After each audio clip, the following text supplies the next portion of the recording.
4-5 par les Irlandais du Munster. Castres est donc encore en course, tout de même pour se qualifier. Et je vous rappelle que samedi, Toulon a battu Montpellier, Toulouse s'est imposé chez les Wasps et Lyon s'est incliné à Cardiff.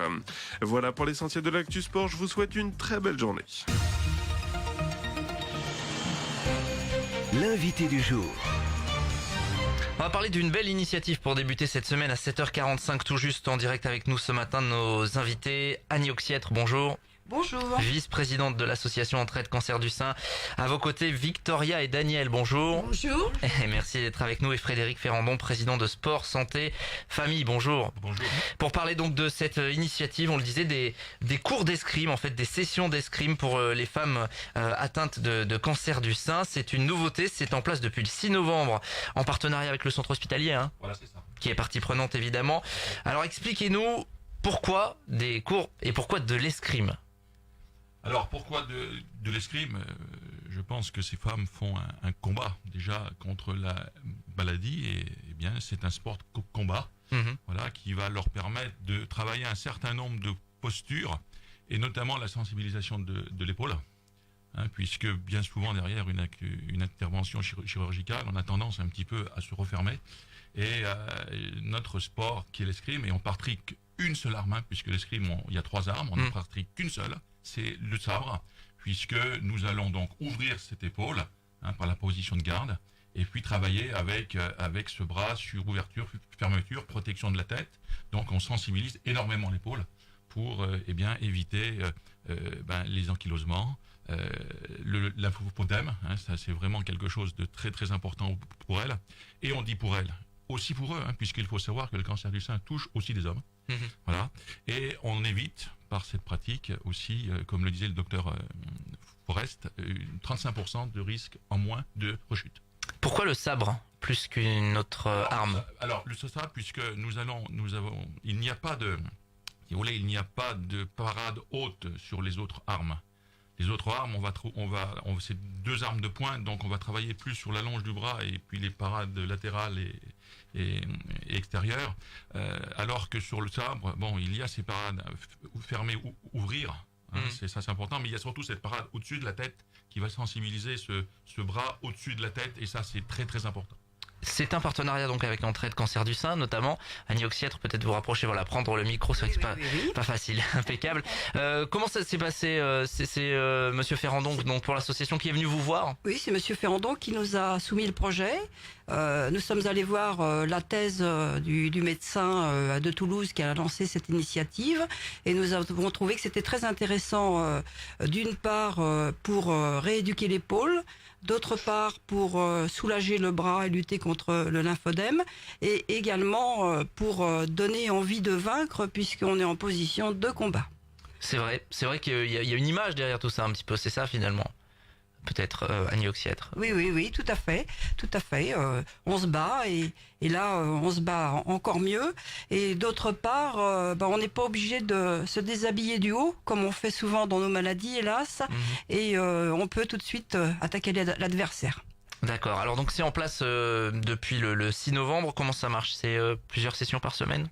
Oui, on a 2 rendez-vous par semaine, donc le mardi. Alors je vais vous laisser mon micro parce qu'a priori on a un petit souci de micro. Voilà, on va le faire en direct. Voilà, donc le mardi et le jeudi, donc dans la salle de préparation à la naissance à l'hôpital de Montluçon, qui nous a gracieusement mis à disposition ces locaux.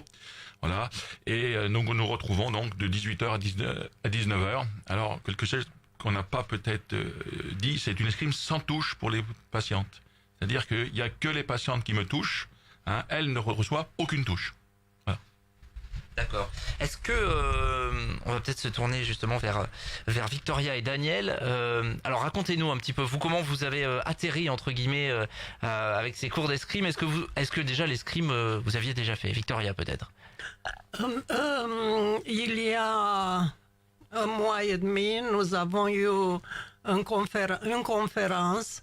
Et là, c'est monsieur qui est venu à parler de ça. Madame Doctoresse Forest a dit c'est merveilleux de faire ça. Et comme ça, j'ai dit mais non, il faut aller parce qu'il faut faire tout ce qu'ils disent. Que c'est bien pour les malades qui a passer par des épreuves comme ça. Bien sûr. Ouais. Et je suis allée, c'est très bien, c'est une atmosphère formidable, on rit, on fait des blagues et on travaille. Et voilà, c'est un mois et quelques jours depuis que j'ai commencé et je sens que je suis mieux qu'avant avec mon bras gauche. Oui, parce que ce qu'il faut préciser, peut-être Frédéric Ferrandon, c'est qu'on tient l'arme du côté du côté malade finalement, c'est ça. Oui, je suis droitière, mais depuis escrime, je fais des mouvements très bien. Bon, c'est moi qui dis. Très bien avec le bras gauche. Bien sûr. Frédéric Ferrandon, pourquoi là, cette obligation d'utiliser, alors on peut comprendre, mais vous allez nous expliquer, le bras finalement du côté malade? Bien parce qu'il y a cette intervention est aussi alors intéressante pour retrouver des tissus un petit peu plus souples. Donc il est important de travailler avec le côté opéré, puisque sinon nous ne retrouverons pas cette élasticité des tissus, comme le disait très bien Victoria. Depuis, ça fait un mois on a fait 7-8 séances, et elle sent déjà cette mobilité supérieure de son bras, et surtout une diminution des douleurs et des parties enflées autour de la cicatrice. Daniel, alors expliquez-nous, comment ça s'est passé, comment vous avez découvert déjà qu'il y avait ces cours? Par l'intermédiaire de l'association Entraide Cancer du Sein, puisque je suis une adhérente. Alors moi, mon problème date de plusieurs années, mais le bras du côté opéré a tendance à s'ankyloser. Donc je me suis dit, pourquoi ne pas essayer des mouvements d'escrime, que je ne connaissais pas du tout. J'ai découvert l'escrime. Et il est vrai que pour l'épaule, le mouvement d'épaule, la souplesse, ça a beaucoup de bénéfiques sur le bras du côté opéré. Et alors, ce qu'il faut préciser aussi, c'est que les sabres ne sont pas du tout... Il n'y a aucun métal dedans, ils sont très légers. Donc, c'est le mouvement qui compte. C'est pas la force au poignet, c'est le mouvement de l'épaule. Ouvrir, fermer l'épaule.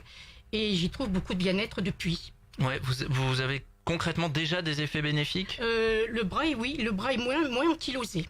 Oui, j'ai déjà des résultats. Progressivement, je reconnais que le bras est moins ankylosé.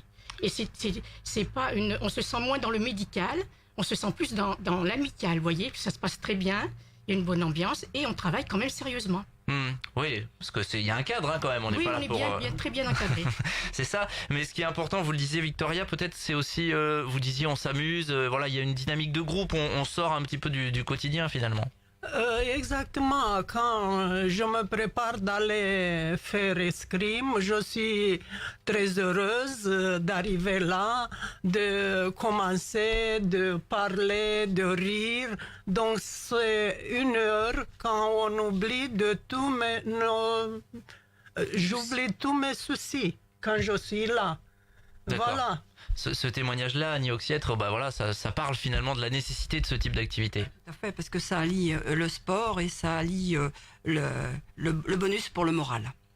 Ouais, donc c'est clairement aussi dans la démarche de Entraide Cancer du Sein. On sait que vous proposez d'autres choses, pas en rapport avec le sport d'ailleurs. Oui, non, c'est la première fois qu'on propose quelque chose avec du sport. On a la chance d'avoir des rentrées financières conséquentes cette année avec la Nérisienne entre autres, la Foulée des Ladies et bien d'autres aides. Et c'est important de retrouver des choses qui peuvent aider les malades et physiquement et moralement. Frédéric Ferrandon, on n'a pas parlé de l'aspect des médecins. Évidemment, ils encouragent ce type de pratique. Alors tout à fait, oui. Nous avons été très soutenus par les deux médecins clés de cette opération sur le centre hospitalier de Montluçon, qui sont le docteur Forest et le docteur Avena, qui ont très vite senti l'utilité, comme le disait Victoria, lors de la conférence, elles ont assisté. Alors elles ont assisté sur l'escrime, mais elles ont insisté surtout sur le fait de pratiquer une activité physique. Que ça soit la marche à pied, que ça soit la gym après cancer, puisque ça existe aussi. Ça, c'est très important. Elle insistait bien sur le fait que 1 heure de sport par jour était importante pour ces patientes. S'il y a des personnes qui nous écoutent, qui se disent ah bah oui, c'est quelque chose qui peut m'intéresser, comment ça se passe? Est-ce qu'on vient vers vous? Est-ce qu'on vient vers Entraide Cancer du Sein? On peut venir vers les deux hein, donneront les renseignements. J'ai envie de dire aux dames qui seraient intéressées, eh bien venez voir, hein, parce que des fois une image, une émission radio, un article de presse, ça parle pas forcément. Venez nous voir le mardi, le jeudi de 18 à 19h. Vous pouvez faire une observation, vous pouvez essayer une fois, et puis après c'est vous qui prenez la décision. Mais voilà, je pense que le fait de voir l'activité est beaucoup plus parlant. Voilà, donc rendez-vous le mardi et le jeudi de 18 à 19. Paul Mère-Enfant au centre hospitalier de Montluçon, donc avec l'association Sport, Santé et Famille, avec Entraide Cancer du Sein. Daniel, Victoria, il y a les Jeux Olympiques Paris 2024. C'est pour l'escrime en sabre. En plus, la France, il y a une tradition hein, quand même. Hein. Oui, parce que nous avons commencé doucement et après nous avons commencé à accélérer le rythme. Et comme ça, j'ai dit, ça y est. Je dois arriver. Daniel acquiesce. 2024. 2024, ils seront prêts. Oui. Parfait. Merci. Très belle initiative en tout cas. Bravo à tous. Merci d'être venus à notre micro ce matin. Conditions pas forcément faciles. On a un petit micro HS. Mais ça va le faire. Merci à vous. 7h56. Nous, on va continuer le direct dans un instant. Merci. On est parti. L'invité du jour.